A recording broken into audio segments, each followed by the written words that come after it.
কড়াইয়ে টকবক করে ফুটছে তেল, তার ওপর পাক খেতে খেতে পড়ছে জিলাপি। সোনালী রং ধারণ করলেই চারপাশে ছড়িয়ে পড়ছে মৌ মৌ ঘ্রাণ।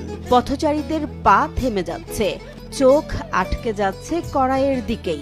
মূল প্রস্তুতি, এর সঙ্গে থাকে তেল, চিনি, অল্প বেসন, অল্প গমের আটা আর কালো জিরা। এই সব উপকরণের সঠিক মিশ্রণেই আসে আলাদা সেই স্বাদ। এটা 15 বছর না খাইতে সুস্বাদু হয় এবং ভালো হয়, মাংসের চাহিদা বেশি, এই জন্য মাসকালাই আটা দেওয়া দিলে ভালো হয়। তারা আলহামদুলিল্লাহ ভালোই বলে, ভালোই হয় আল্লাহর রহমতে। মাসকালাইয়ের আটা ব্যবহার করায় জিলাপিটা হয় হালকা আর বেশি মুচমুচে। দোকানের স্বত্বাধিকারী আবুল কালাম আজাদের বাড়ি চাঁপাইনবাবগঞ্জে।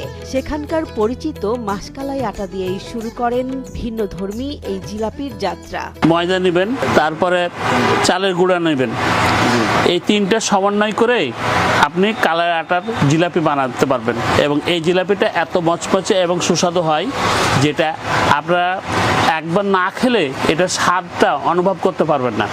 আর এটার টেস্টটা এতই মজার এবং ভালো যেটা খাইলে বারবার খেতে মন চাইবে।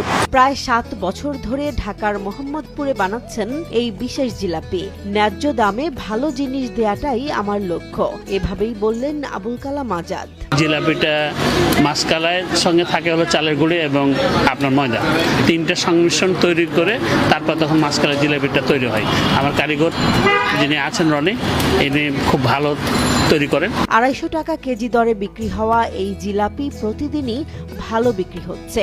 ঢাকার নানা প্রান্ত থেকে ছুটে আসছেন জিলাপি প্রেমীরা শুধু এই স্বাদের টানে। এখানে তো আমরা রেগুলার আসি, তো এটা সবচেয়ে ইউনিক। আমার ছেলে, আমার ওয়াইফ, সবাই আমরা এখান থেকেই এই জিলাপিটা কিনি। আর কোনোখান থেকে আপাতত জিলাপি বন্ধ, শুধু এখান থেকেই কিনি।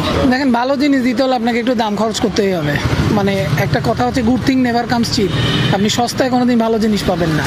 যে জিলাপির ঘ্রাণে পথ থেমে যায়, যে স্বাদে বারবার ফিরে আসতে ইচ্ছে করে, এটা শুধু জিলাপি নয়, এটা এক অন্যরকম অভিজ্ঞতা। এটা মাসকালাই ডালের এক ভিন্ন স্বাদের গল্প।